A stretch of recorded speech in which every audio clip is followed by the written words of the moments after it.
Hi, my name's Phil. I like talking about politics and, well, I've managed to rig up a solution anyway. A very strange one, but in this video what I really want to talk about is Boris Johnson backing down on the fishing rights and what really the implications for that are. But first, if you'd like to be notified of daily news in politics, please subscribe to the channel and click the bell notification icon. So, first of all, what is the climb down exactly? So, for all year, Boris Johnson refused, along with a few other things, to present proposals for fishing rights. The EU said, well, we're quite happy for fishing to be arranged on much the same basis as it is right now. Boris Johnson went, no, that's totally unacceptable. To which point the EU would go, okay, so what are your proposals? Oh, we're not going to tell you our proposals. We're just going to say that your proposals are not acceptable. Okay then, so what is acceptable? We'll tell you later. And so they have. They've waited until actually the last minute to say so. Effectively, it takes a few forms. There's going to be a 3-year transition period for European fishing companies. The way this is being billed is we will phase down the current arrangements from 2021 to 2024. Effectively, what it means is the government are saying, look, well, you know, we understand you can't just go off a cliff edge. We'll allow you to do this limited amount of fishing for a few years. And then, you know, just so they can keep the Brexiteers happy, then it'll be totally different. But of course, all they're really going to do is say, well, we're going to do this thing for 3 years and then we'll discuss it further.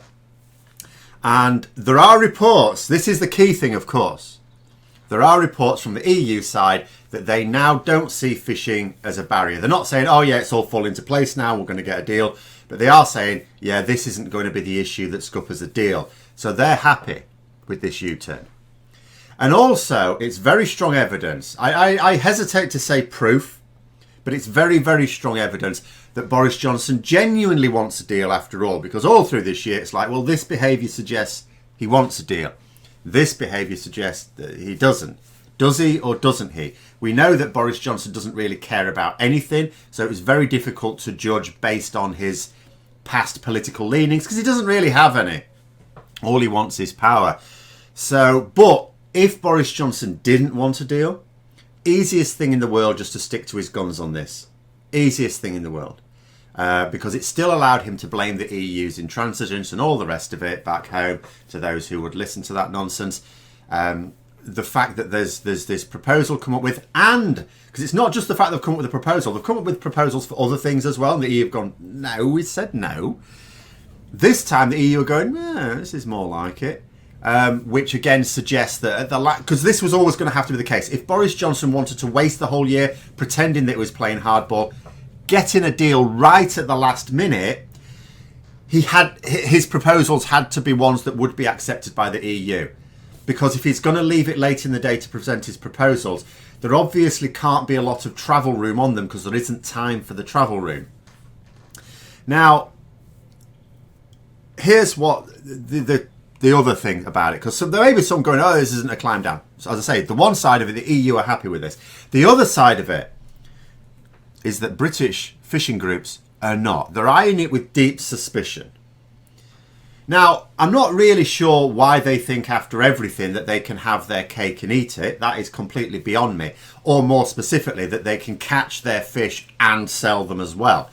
Because if France, I mean, there's other fishing nations in the EU as well, but France in particular, if they are not satisfied with the arrangements, and I mean, when I say France, I mean specifically French fishermen, then British fishermen will not be able to sell the catch that they land right now, let alone more. The proposals also commit to EU rules on sustainability as well. So this is absolutely a climb down. Now, if fishing groups are a bit suspicious about it, and because at the moment they're warning, don't sell us out. In fact, they're saying that actually what the government have promised us is even stronger than they promised us in the referendum, and we are going to hold them to that. Is that going to have any bearing if ultimately we agree to something that the British fishing groups are going, well, this doesn't get us what we were promised? Is that going to scupper it? No, not at all. This current Conservative government, Boris Johnson's Conservative government, have shown that they do not care about any sector of our economy, including way more important ones than fishing. But Conservatives in general have no reason to give a crap about what fishing groups think. No reason whatsoever. There may be some people going, oh, what about Grimsby? So Grimsby is the main fishing town in this country, and I lived there for over 10 years. And people may point out, well, that's got a Conservative MP now. Yes, it has a Conservative MP now. And even in the local area, you know, just the next to it, Immingham, Cleethorpes, that sort of place, has traditionally had a Conservative MP as well. They don't care about them. First of all, that Conservative MP now in Grimsby, not necessarily certain to win the next general election. In fact, probably quite unlikely. It's not a Conservative stronghold. If you look at the Conservative base, it doesn't care about fishing. Fishing itself on a national basis is not a huge part of the economy either. It's certainly not worth giving it lots of shiny things for the sake of other more important parts of the sector. And also, if Boris Johnson gave these fishing groups exactly what they wanted, they still wouldn't get what they wanted. Because if we don't have a deal with the EU, French fishing vessels will blockade their own ports against British fishing vessels. And where are you going to sell the stuff? Where are you going to sell it? Yes, we've agreed some sort of deal with Norway. Norway aren't buying all our fish. So yeah, Conservatives, even the backbenchers, are not going to make a fuss about that one. Fishing groups do not donate large sums to the Conservative Party. I don't know that they donate anything at all. They're not important to their heartlands. The only reason the government even acknowledged the existence of fishing in this country is because fishing somehow became the clarion call for Brexit. So, recently, may have been yesterday, can't remember now, I talked about the 3 remaining sticking points of a Brexit deal. So they were, at the start of this week, state aid, fishing and the withdrawal agreement. Now, state aid was always a pointless distraction. Conservatives do not care about state aid rules. Do not care at all. Because they have no intention of going beyond even very tight restrictions. They don't like, you know, they love state aid rules. They would put in much more stringent ones themselves if they wanted to, because it gives them a ready excuse for not bringing failing private services into public ownership, even though they've done a bit of that recently. They hate state aid. The reason why the EU has state aid rules like it does is because of the British government, Conservative governments, pushing it to. Fishing is also of no concern to the Conservatives. I've explained that. They don't care about it. It was used as an excuse and resistance to offering proposals all year, and the acid test on whether Johnson wanted a deal or not was always going to be, if he doesn't want a deal, he'll continue using fishing as the stick to beat the EU with. And if he does want a deal, he would back down on it. Well, he's backed down on it. It is interesting that it's another transition period, though. It's like, we're going to do this thing for 3 years and then see. Because there's got to be something at the end of that 3 years. And it does make you wonder if the deal he intends to strike with the EU will also be time limited. Because you can imagine it. You know, fishing is one of those key things. If the British government going, well, we're going to do this thing for 3 years. All right, what happens after those 3 years? Oh, we'll talk about it then. Oh, okay. Well, in that case, we'll agree on that basis a trade deal that lasts for 3 years as well. We'll call that a transition period for 3 years. And then we'll discuss that at the end of those 3 years. So it might be that what we're headed for is another transition period. I'm just throwing it out there.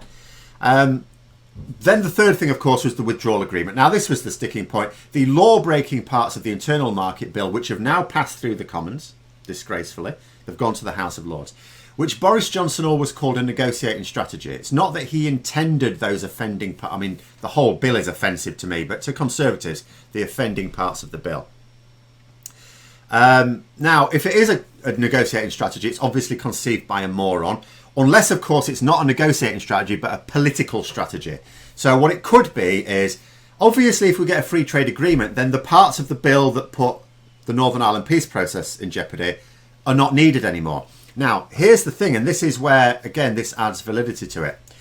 It's now passed through the Commons. It hasn't been rushed through the Commons. It's gone through fairly speedily, but it at first looked like Boris Johnson wanted to rush it through in a week, and that didn't happen. Look at the timing.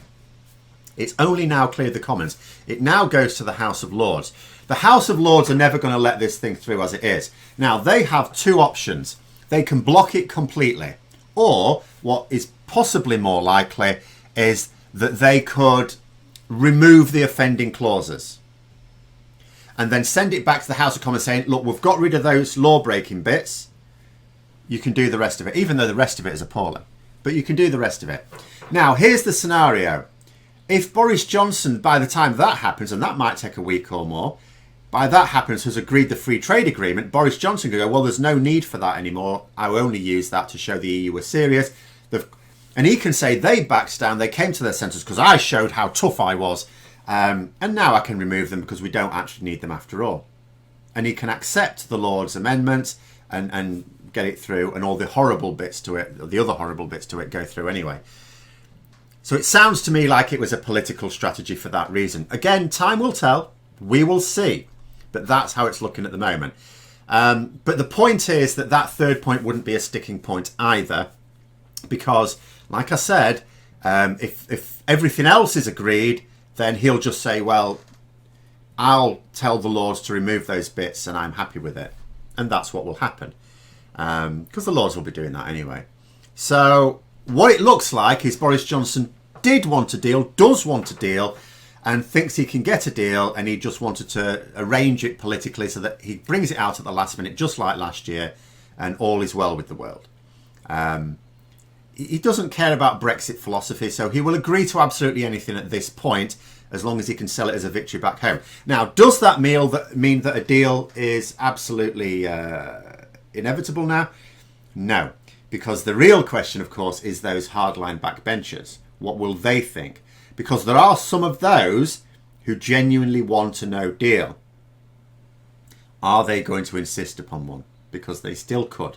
This could all still be scuppered at the last minute. Bearing in mind, there is a core of the Conservative Parliamentary Party that were promised by Boris Johnson that he would renege on the withdrawal agreement. They've said so publicly. They expect him to renege on it. Now, if he doesn't, and of course he won't be doing if he agrees a free trade agreement, what will they do? And will Boris Johnson think he can bounce it past them? He can obviously get it cleared because he'd be able to get it through Parliament with potentially opposition votes as well. But will he be able will he risk splitting his party over it?